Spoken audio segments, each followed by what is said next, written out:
alguém muito importante, o diretor da UCAT, que, no caso, o que é, Dr. Nelson?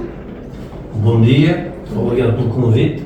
O CAD é a Unidade de Intervenção em Comportamentos Aditivos e Dependências. Portanto, é a unidade da Madeira que trabalha na prevenção dos problemas ligados aos consumos e a dependências. E não só consumos, mas também algumas dependências que não têm substância, como, por exemplo, a utilização da internet, a problemática da internet, do telemóvel, as compras, os jogos online, videojogos, jogos de apostas e por aí adiante. Portanto, é isso a nossa função aqui, é fazer prevenção na Madeira e nestas áreas. O que é que fazem mais especificamente? Tratam de um problema mais específico ou é tudo mais em geral? Nós temos há 4 tipos de prevenção, que é a prevenção universal, que é para toda a gente, a prevenção seletiva, que é para grupos com maior risco, como por exemplo, pessoas que tenham pais alcoólicos ou toxicodependentes, não significa que venham a ser, mas têm maior risco, fazemos isso, é prevenção seletiva.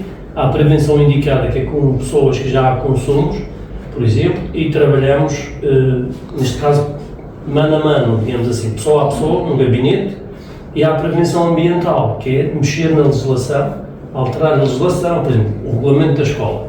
Imaginemos que é preciso alterar o regulamento da escola, por exemplo, não é preciso aqui, mas um exemplo, vamos proibir o consumo de tabaco. É evidente que a lei já tem isso, mas suponhamos que numa empresa é preciso fazer isso, ou proibir o consumo do álcool por causa de acidentes de trabalho. A prevenção ambiental o que é que faz? Vai para a empresa e a empresa altera o seu regulamento e desta forma evita que os trabalhadores consumam aquela substância no local de trabalho. Ok. Mas falando um pouco dos jovens e na saúde mental, que é o nosso tema, basicamente, do nosso projeto que vamos falar mais para a frente. O senhor acha que a saúde mental e as substâncias têm muito a ver uma com a outra, que uma pode levar, imagine, substâncias podem levar a uma má saúde mental, ou uma má saúde mental pode levar ao consumo de substâncias? Estão as duas interligadas. Primeiro, fico contente e quero dar os parabéns ao vosso projeto, que é inovador e muito bom para a comunidade escolar e não só, porque esta coisa da internet também tem a vantagem de ser para toda a gente. E, de facto, a saúde mental é, no fundo, a base da nossa vida. Porque se nós tivermos uma boa saúde mental, mais facilmente estaremos bem integrados, estaremos felizes, seremos melhores alunos, comunicaremos melhor com os outros. O que é saúde mental? É estar bem consigo próprio, com os outros, ser capaz de gerir as suas emoções, os seus sentimentos, ter a capacidade de exteriorizar as suas emoções e os comportamentos quando é necessário, evitar esconder-se, abrir-se em casa, por exemplo, os ambientes escurizantes. Isso é saúde mental. E sabemos que isso, desta forma, é um fator de proteção para evitar o consumo e problemas com as substâncias e as dependências em geral. Agora, obviamente que se eu tenho um ambiente familiar deteriorado, por exemplo, ou muito permissivo, ou muito agressivo, vai afetar a minha saúde mental. Desde logo, posso ter mais dificuldades em ser ouvido, em ser compreendido, em ser aceite, em dormir melhor. Tudo isso depois pode ser um fator de risco para eu ter mais dificuldades na escola, mais dificuldades de interagir com os colegas, posso ter mais dificuldades, depois posso se tornar mais agressivo, mais violento, ou mais permissivo e escondo. Depois vai aparecer as vítimas de bullying e outras situações, e naturalmente isso depois são fatores de risco para o aparecimento de problemas com os consumos e com outras dependências. Portanto, as duas estão interligadas. Uma leva à outra. E é preciso trabalhar as duas. Portanto, a saúde mental é um excelente fator de proteção na nossa vida. Em falar da escola, por exemplo, nós estamos a ter um projeto, que é o Projeto Atlante, que a professora que nos veio nos dar esse projeto à nossa turma, ela falou da UCAD. Então gostaríamos de saber outros projetos e, para quem não sabe, o que é o Projeto Atlante? O Projeto Atlante é um projeto que já existe há alguns anos, 2004, se não estou em erro, que é aplicado nas escolas do segundo e terceiro ciclo, que o objetivo é dar competências aos alunos para saberem lidar na prevenção das dependências. e dos consumos e das experimentações. É feito de 6 sessões em que se apela a competências como o saber dizer não, a assertividade, a tomada de decisão, informações sobre as substâncias, tudo isto são competências que são fundamentais. Porquê? Porque na vossa idade, o principal fator de risco que pode levar, por exemplo, à experimentação de drogas é a pressão do grupo, a pressão dos amigos. Porquê? Porque muitas vezes, como vocês funcionam muito em amigos, grupos, querem ficar bem com todos. E muitas vezes o que é que acontece? Há um suposto amigo que diz, experimenta, é bom, não tenhas qualquer problema, que isto não faz mal. E muitas vezes, para ficarem bem com o grupo, experimentam. E isso também é ensinado no Atlante, que o importante é, nós temos que nos fazer respeitar. E se realmente aquela pessoa for nossa amiga, vai respeitar a nossa decisão de não experimentar, de não consumir. E o Atlante pretende fazer isto. Depois temos outros projetos, trabalhamos na noite, por exemplo, nos arraiais, nos festivais, temos um projeto que é Good Vibes So You No Drugs, em que vamos aos arraiais com a PSP, com estudantes de enfermagem e de psicologia, e vamos depois falar com as pessoas, quer os jovens, quer os adultos, em que muitas vezes a polícia leva o alcoolímetro, o balão, para as pessoas verem que grau de alcoolemia existe, ou que se consumir alguma bebida alcoólica, para depois ver a quantidade. E ao mesmo tempo vamos sensibilizar, vamos passar uma mensagem para que as pessoas, no fundo o objetivo é que vão ao arraial, que se divirtam, mas com o mínimo possível, até se preferível não consumam. Porque depois também este projeto tem aqui a questão da prevenção rodoviária, porque muitas vezes as pessoas vão para os arraiais e conduzem sob o efeito do álcool e de drogas, e isso é preocupante. A questão do sexo seguro também, por causa das doenças sexualmente transmissíveis, a violência, tudo esse projeto. Depois temos projetos com paróquias, com clubes desportivos, nas escolas, com as famílias, no trabalho. Portanto, temos uma série, uma panóplia, ao ponto de, em 2023, nós atingimos 24 mil pessoas diretamente nos projetos e nas redes sociais atingimos 27 mil pessoas. Mas depois também temos colaborações com a comunicação social, que aí não se pode medir, que também é muito importante. Sim, como já falamos anteriormente, o CAD ajuda as pessoas que com dependências ou com certos problemas que tenham a ver com o que o CAD faz.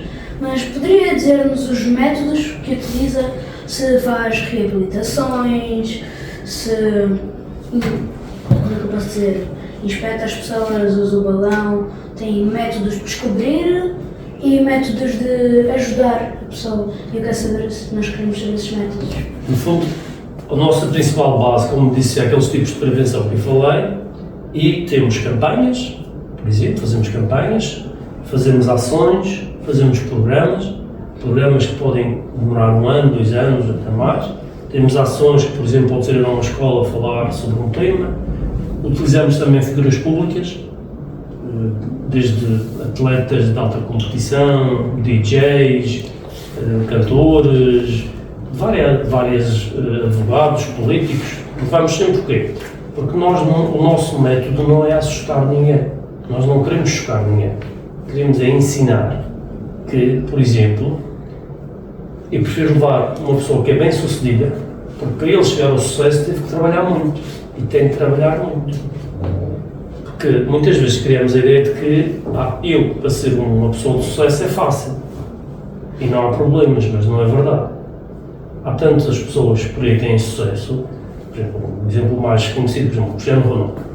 Ele, para chegar onde chegou, ainda trabalha diariamente muitas horas, depois prescinde de muitas coisas. Ele, por acaso, até não é dos jogadores que têm mais lesões, depois há pessoas que têm lesões, por exemplo, têm dificuldades, e é preciso saber gerir isso tudo. E isso custa, é preciso trabalhar. E é nesse sentido que nós utilizamos esses modelos para que vocês e os vossos colegas percebam que para atingir um patamar não basta querer, é preciso trabalhar, é preciso se esforçar. Também, quando vemos que já há problemas de dependências, por exemplo, nas nossas ações, às vezes as pessoas vão ao gabinete que nós temos de acompanhamento, encaminhamos para os serviços de tratamento, que podem ser o tratamento do álcool e das drogas, e também das dependências sem substância, como eu já falei ainda há pouco, a utilização problemática da internet, ou é com os ecrãs e por aí adiante. Portanto, isso aí vamos direcionando. E os nossos métodos são basicamente por aqui, pois trabalhamos muito em parceria, com entidades públicas e privadas, trabalhamos com colegas do continente, do estrangeiro, e vamos partilhar informações no sentido de, por exemplo, descobrimos há um método que está a correr bem, há um projeto, partilhamos, trocamos e vamos fazendo. O Dr. Nelson, anteriormente, ele tinha falado dos nossos projetos e então provavelmente deve conhecer a nossa aplicação, o Descomplicamente, que nós estamos a desenvolver para tratar da saúde mental e física, para ajudar as pessoas. Acha que também isto é um método que possa ajudar aos seus pacientes, aos seus pacientes, entre aspas, pessoas a que está a ajudar? Sem dúvida, aliás, já disse, gostei bastante, o vosso colega explicou.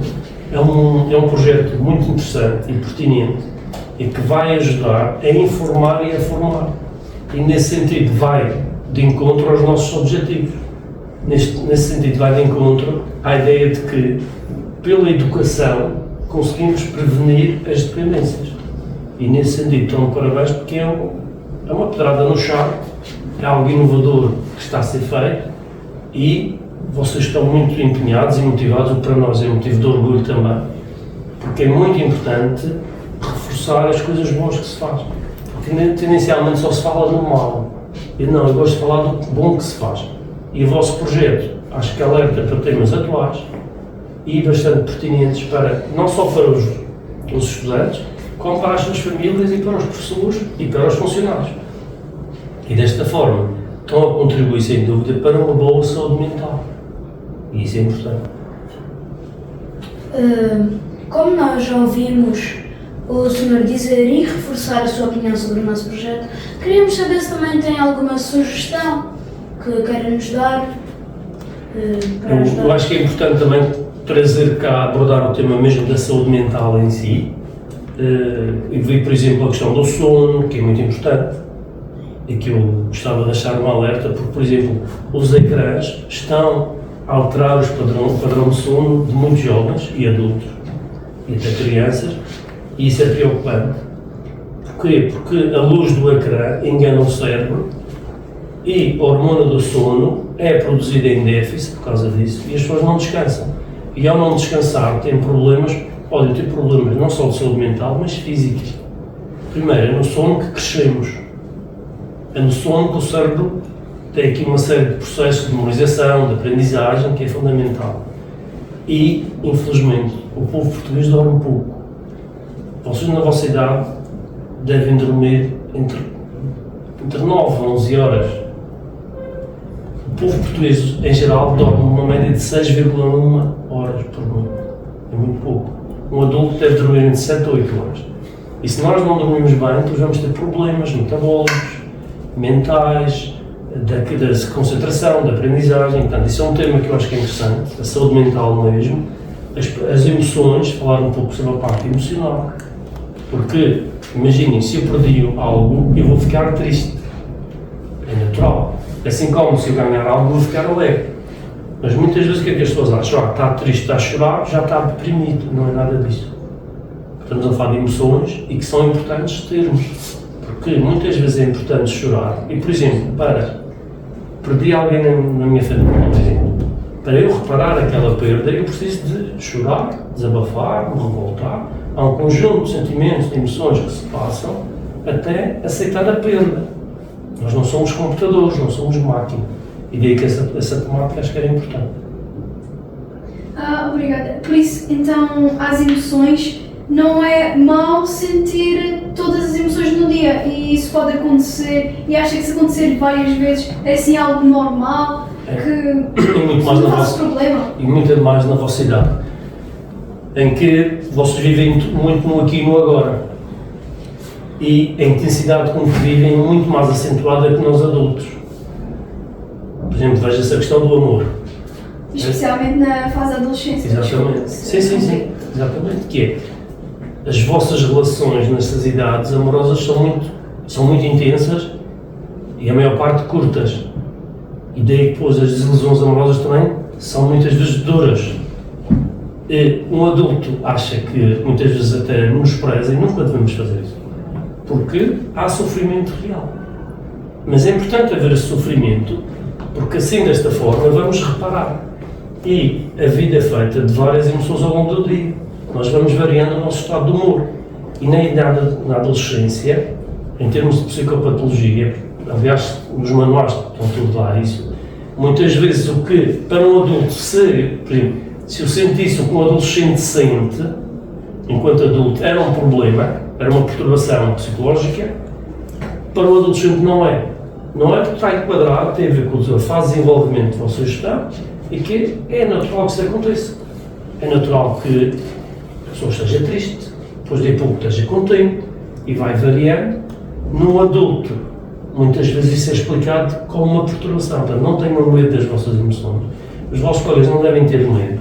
É importante exprimir, é importante falar, não deixar, não guardar para si. Falar com alguém de confiança, desde logo os pais, ou um professor, ou o psicólogo da escola, nunca guardar para si, porque depois as pessoas vão guardando, depois vão criando aqui, aí sim, potencial de doença mental. Porque todos nós temos problemas. E todos nós precisamos de ajuda uns dos outros.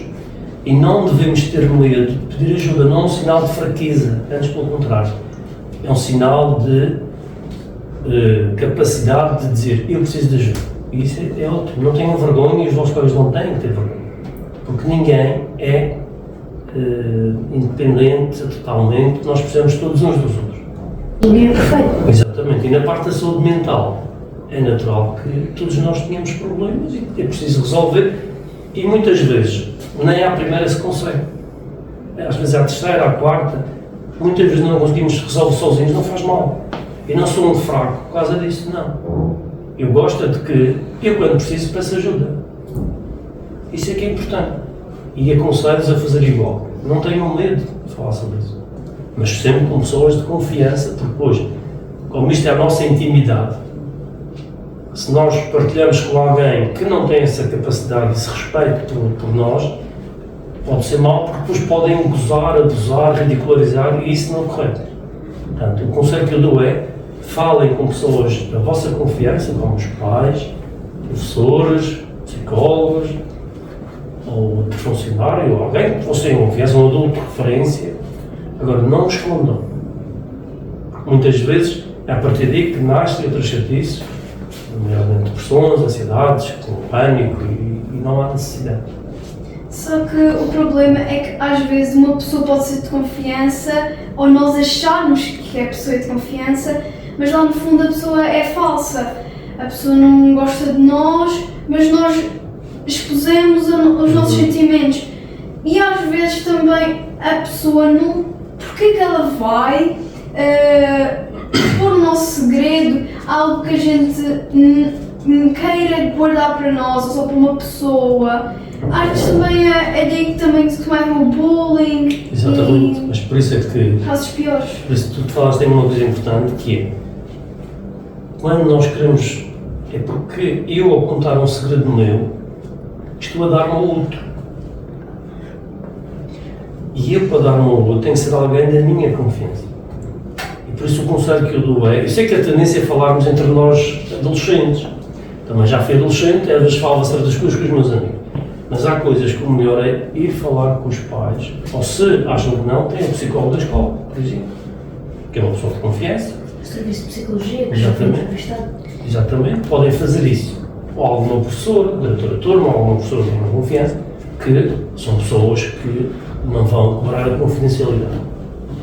Porque é preciso ter muito cuidado, porque é a nossa intimidade.